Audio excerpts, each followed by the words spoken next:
सूरज सा चमके हम स्कूल चले हम।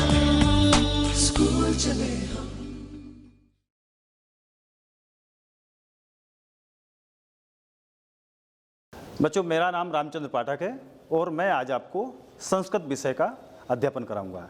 जैसा कि आप सभी जानते हैं कि जो विभक्तियां हैं वो हमारे लिए कुछ कठिन प्रतीत होती हैं, लेकिन हम यदि उसका निरंतर अभ्यास करते हैं तो उसकी सरलता हमारे सामने आ जाती है। जैसे मैं आज आपको षष्ठी विभक्ति का प्रयोग यहाँ बता रहा हूँ। सुभद्रा अर्जुन, सत्यभामा कृष्णः, सुमित्रा दशरथः, उर्मिला लक्ष्मणः, सीता रामः। अब ये सामान्य नाम है। इनको जब हम विभक्ति में बदलते हैं, षष्ठी विभक्ति का प्रयोग करते हैं, तो देखते हैं सुभद्रायाः पतिः अर्जुनः। सुभद्रायाः, यहाँ षष्ठी विभक्ति का प्रयोग हुआ है। जैसे रमा का रमाया होता है, उसी तरह से सुभद्रा का सुभद्रायाः पतिः अर्जुनः। संबंध कारक के कारण से जहाँ यहाँ संबंध है, सुभद्रा के अर्जुन कौन है? पति हैं। तो सत्यभामायाः पतिः कृष्णः, सुमित्रायाः पति दशरथः, उर्मिलायाः पतिः लक्ष्मणः, सीतायाः पतिः रामः। अब यहाँ तो हमने स्त्रीलिंग के रूपों को लिया है। अब वहीं हम पुल्लिंग के रूपों को लेते हैं तो अर्जुनस्य पत्नी सुभद्रा। अर्जुनस्य, यहाँ देखिए दोनों में अंतर क्या आया है? स्त्रीलिंग होने के कारण से सुभद्रा का सुभद्रायाः आया है, सभी में आयाह का प्रयोग हुआ है। सुभद्रा का सुभद्रायाः, सत्यभामा का सत्यभामायाः, सुमित्रा का सुमित्रायाः, उर्मिला का उर्मिलायाः, सीता का सीतायाः। अब ये स्त्रीलिंग है इसलिए इसका प्रयोग हुआ। पुल्लिंग में जब आएंगे हम तो अर्जुनस्य पत्नी सुभद्रा, अर्जुनस्य, अस्य का प्रयोग हुआ है। कृष्णस्य पत्नी सत्यभामा, दशरथस्य पत्नी सुमित्रा, लक्ष्मणस्य पत्नी उर्मिला, रामस्य पत्नी सीता। षष्ठी विभक्ति के प्रयोग में जहाँ स्त्रीलिंग का प्रयोग होता है, रमा की रमायाः रूप बनता है, उसी तरह से यहाँ पर भी बनेंगे।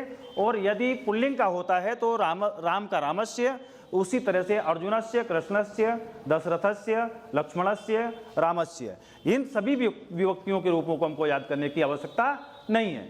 अब यहाँ पर आते हैं हम, यहाँ संबंध का यहाँ पर भी प्रयोग किया गया है। दशरथस्य पुत्रः भरतः, दशरथस्य पुत्रः भरतः, वसुदेवस्य पुत्रः कृष्णः, अर्जुनस्य पुत्रः अभिमन्यु, अग्रसेनस्य पुत्रः कंसः, महेशस्य पुत्रः गणेशः।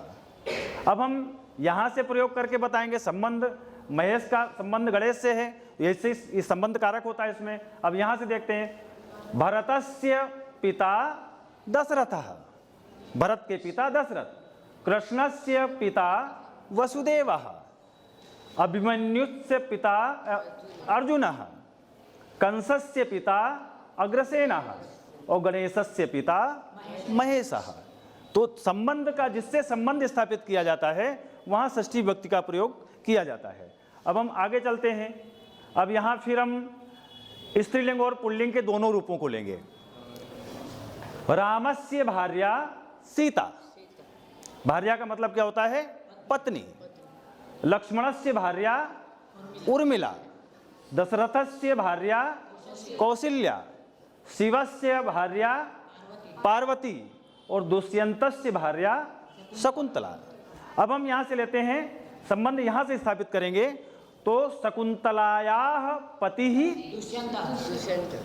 शकुंतलायाः पतिः, पार्वत्याः पतिः, कौसल्याः पतिः, उर्मिलायाः पतिः, सीतायाः पतिः रामः। जैसे हमने रमा का रमायाः, सीता का सीतायाः, तो पहले भी हमने आपको उदाहरण से बताया।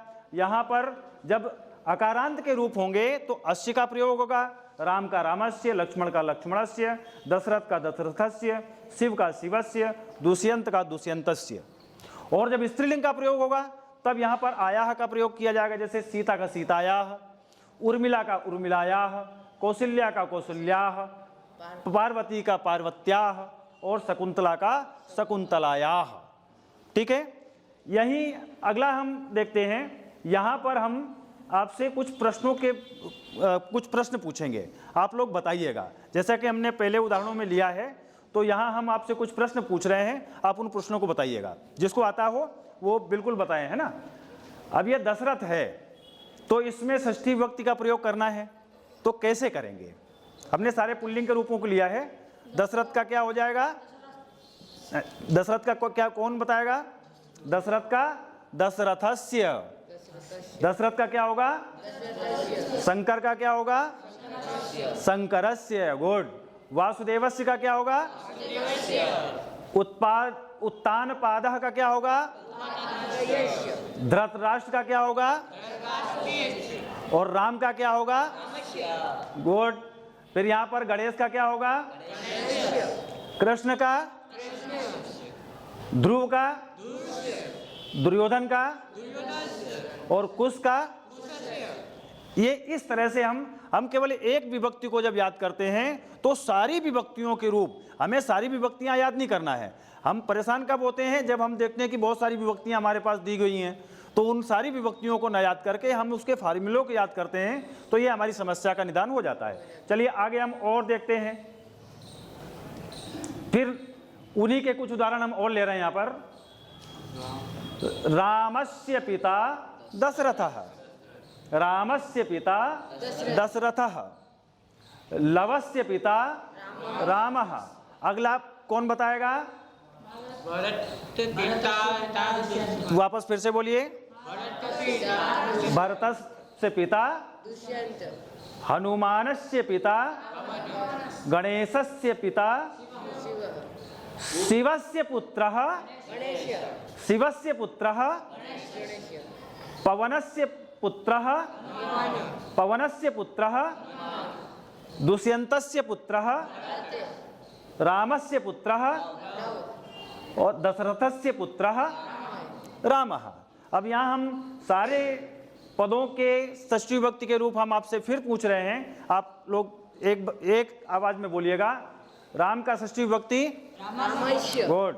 लव का, भरत का, हनुमान का और गणेश का, दशरथ का, दुष्यंत का, पवन का और शिव का। बहुत अच्छा। तो ये हुई हमारी षष्ठी विभक्ति के प्रयोग। हम देखते हैं कि हम केवल एक फार्मूले को याद करें, उसी फार्मूले के आधार पर हमें सारी विभक्तियों को, सारे विभक्ति रूपों को याद करने की आवश्यकता नहीं होती है। यहाँ दो पदों को ध्यान रखिए, एक आकारांत और एक आकारांत। आकारांत पद होता है पुल्लिंग का और आकारांत पद होता है स्त्रीलिंग का। इन दो विभक्तियों को हम यदि याद कर लेते हैं, राम और रमा को याद कर लेते हैं, लता को याद कर लेते हैं, बालक और लता को याद कर लेते, कोई भी एक आकारांत का और एक आकारांत का, तो सारी विभक्तियां स्वयं एवं हमारे लिए बहुत आसान हो जाती हैं। आज आपने देखा कि जो ये विभक्तियों के जो रूप हमने बताए, तो ये आप स्वयं भी बना सकते हैं। नहीं बना सकते हैं? चलिए मैं आपको एक दो तीन उदाहरण और देता हूं। जैसे सुरेश शब्द है ना, सुरेश शब्द की षष्ठी विभक्ति का रूप क्या बनेगा? सुरेश। गुड। सुरेश का क्या बनेगा? दिनेश का, राजेश का, महेश का। ये षष्ठी विभक्ति का रूप है, ये पुल्लिंग के रूप हैं। ये किसके हैं रूप? पुल्लिंग के। अब देखिए मैं स्त्रीलिंग का एक रूप बताता हूं, रमा का, रमायाह। रमा का रमायाह रूप बनता है, क्या बनता है? रमायाह। सीता का क्या बनेगा? गीता का क्या बनेगा? माला का क्या बनेगा? साला का क्या बनेगा? Very good. ये होती है हमारी विभक्तियां, जिसके कारण से हम बहुत कठिन अवधारणाओं को भी बहुत आसानी से समझ सकते हैं। धन्यवाद।